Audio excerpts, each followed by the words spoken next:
So here we are watching the final 7 teams play in the playoffs, while the rest of our favorite teams, all 23 of them, are just like us, sitting down comfortably from the comfort of their home, patiently waiting until this thing is over, until the next big occasion in the NBA, which is, of course, the NBA draft. And what I'll try to be doing for y'all today is going over a couple secrets that could help your favorite contending team reach that next level or enter some other pathway. Teams like the Lakers, Warriors, Knicks, and etc. A few notes though before I go ahead and carry on to the video. You see, I haven't been posting YouTube videos like that over the last week and a half, maybe 2 weeks now. I'm sorry, my bad. But if you didn't know, I've been all over the place. I've been on the Keep It a Buck podcast that's ran by B-Souls. I've been, of course, on my own podcast with Rusty, of course, me, Mojo, and Rudy. Go ahead and subscribe to that channel. I've been on Instagram showing my daily life and letting y'all know what I've just been up to on the basis. Go ahead and follow that as well. I've also been on podcasts and just videos with smaller creators as well. Go ahead and subscribe to Asher, and also the most recent video that I was on right over here, go ahead and subscribe to Hardwood Hoops Vibes. Support them all, and especially the last two, because Hardwood Vibes reminds me of a younger Mojo 99. Anyways, let's get into our bags. It's been way too long. It's been okay. Oh, fuck.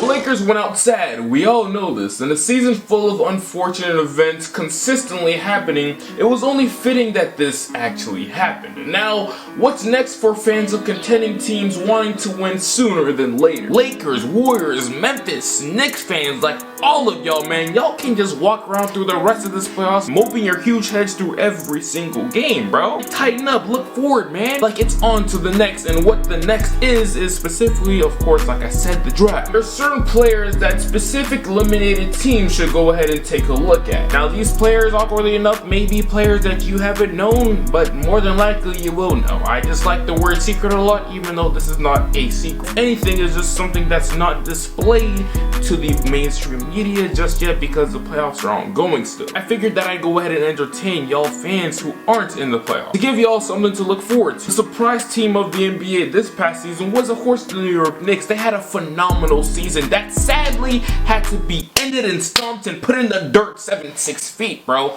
by the Atlanta Hawks. I'm sorry, bro, I just had to get that out because I'm an Atlanta Hawk. They made all of the right decisions and moves over the last 12 months. Hiring Coach Tibbs, which is culture changing and creating, setting the tone in which they'll be moving in for the foreseeable future. Something that I personally peeped during this series as a Hawks fan is that, yo, like, the New York Knicks seriously have to address their point guard situation. A 29, 30, or whatever how old Derrick Rose is point guard should not be the best point guard, let alone best player in the playoffs for any team. Like, first off, Julius Randle. You're not that guy, pal. Trust me. You're not that guy. Yes, I understand. I get it. He is the MIP, Most Improved Player of the Year. By far, and it's not even close, but he's still not that guy. At his peak, in my eyes, he is the guy's guy. Second fiddle, second option. Batman? No.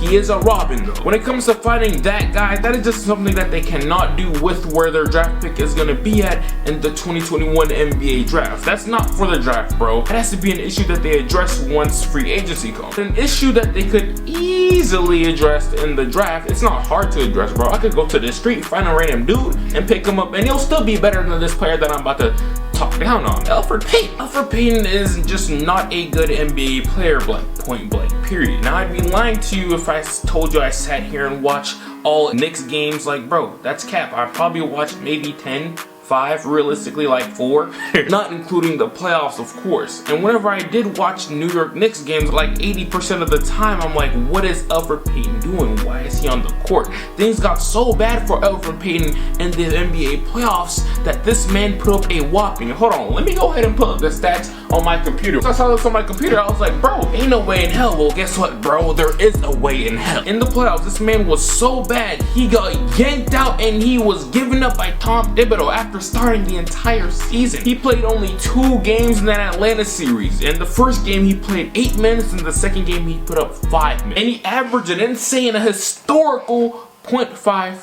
points per game. Now I wanted to make sure that I wasn't being too hard on Elfrid Payton, so you know what I did? I went ahead and went on my Googles, went in Reddit, go ahead and went on Knicks Reddit, typed in Elfrid Payton, and I was like, bro, like I can't be the only one who's thinking like this. Let me see what Knicks fans are thinking, and I proceed to go ahead and read this. Tom Thibodeau may have finally given up on Elfrid Payton. Man said, nah, LMAO. I think Payton will be happy to sit on the bench. Dude hasn't been himself lately. He's more than ass than usual. I've been thinking about Elfrid Payton just has been true, sadly. I don't want to dive too deep into Elfrid Payton because, bro, who in the hell wants to watch a video that talks about Elfrid Payton for more than 30 seconds? This is tragic because I just gained a bunch of new subscribers and here I am fumbling the bag. I'm sorry. One of the best players out of this class who isn't getting treated as such is Sharife Cooper. Sharife Cooper is one of the best point guards in my opinion out of this class, and I think he's a top 10 talent out of this draft. Now would mock draft suggest that and just what everybody's talking about? No, when you talk about or think about the NBA draft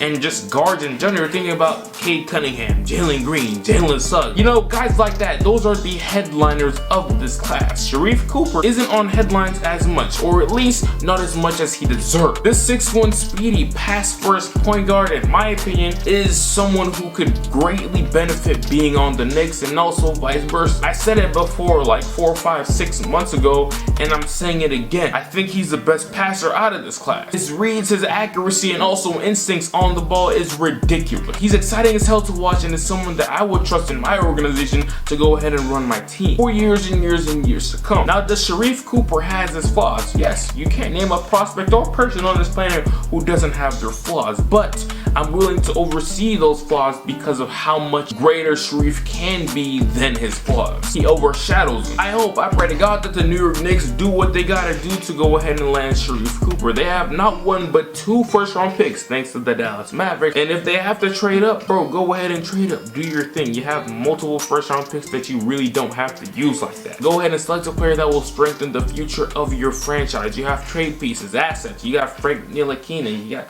Kevin Knox and Obi Toppin if you want to try. I don't know, bro, but just do what you gotta do, because imagining a backcourt of Sharife Cooper and RJ Barrett, that's one of the more entertaining backcourts in the entire NBA. Young, entertaining backcourts at least, bro. This Sharife to New York storyline is not a storyline that I imagine myself pushing, but bro, it's on my agenda now and I'm trying to force feed out this propaganda. Another player that I think a rebuilding team would heavily benefit from taking if they were like patient enough is the Golden State Warriors. Now in that thumbnail you see 2 young players out of this draft class. Of course, Sharife Cooper already covered him, talks about him, cool. On to the next, we're on to Josh Giddey. Now this is about to be my first time talking about Josh Giddey. I haven't done as much research as I possibly could on him yet, just because it's not that time and I'm too busy focusing on the playoffs. But Josh Giddey is a player who needs stars around him, and I wrote down on my notes as well that he's the type of player who needs scoring threats around him. But of course, on the Golden State Warriors, he has some of the best scoring threats of all time in Steph Curry and Klay Thompson. A couple minutes ago in this video, I said that Sharife Cooper was going to be the best passer out of this draft class, but Josh Giddey may have something to say about that, because the man's 6'8" and averaged like 10, 11 points per game and 7 rebounds and 7 assists. He can hit you with almost every single pass on the basketball court, something that Sharife Cooper cannot do simply because of his height. Now, if the Warriors and Warriors fans are over here really impatient about James Wiseman, then I just couldn't imagine how much more impatient they could be over Josh Giddey, because he's an even worse prospect than James Wiseman, and I'm not sure how effective day one in the NBA he could be. But in my mind, that's just an interesting thought that I played with. The Los Angeles Lakers actually have their draft pick. I believe they're gonna have number 22, and they're in play for guys like a Sharife Cooper and maybe a Josh Giddey if he's available. Now, in my opinion, I don't think the Lakers will go ahead and actually use their draft pick for their own good. If anything, they're gonna use it for someone else's other good, because bro, LeBron don't keep around young players that often. THT.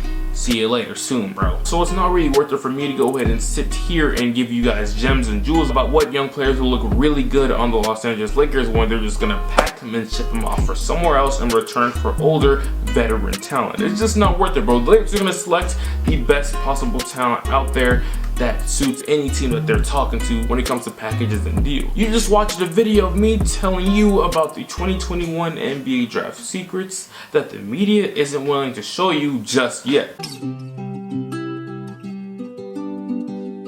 This is the end of the video though, man. I really do appreciate you for coming over here on my channel and seeing what I have to talk about. To all of you who are new, I really appreciate you now. And I'd also appreciate it if you'd go ahead and check out the following creators, you know what I'm saying, the Keep It a Buck podcast, my own podcast with Jacob, Rusty Buckets, and Rudy.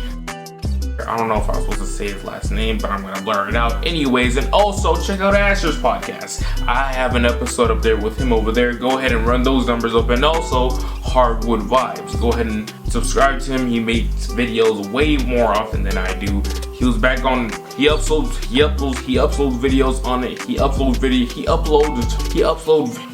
He uploads videos religiously, something similar to what I did when I first started YouTube back in summer of 2017, 2018. And I just want you guys to go ahead and support him and also watch my episode because I talked about a couple of things that I usually don't talk about. Anyways, go ahead and do those things. Follow me on Instagram so you know when the next video is coming out and so you can just interact with me in general. But outside of all that, I really do appreciate you and I hope you make your day great. Until then, I'll get right with you. No way, remember back when I couldn't get a play, no home, I ain't have a place to stay, I got to work, made the shirt, free the way, Told my girl who'd ever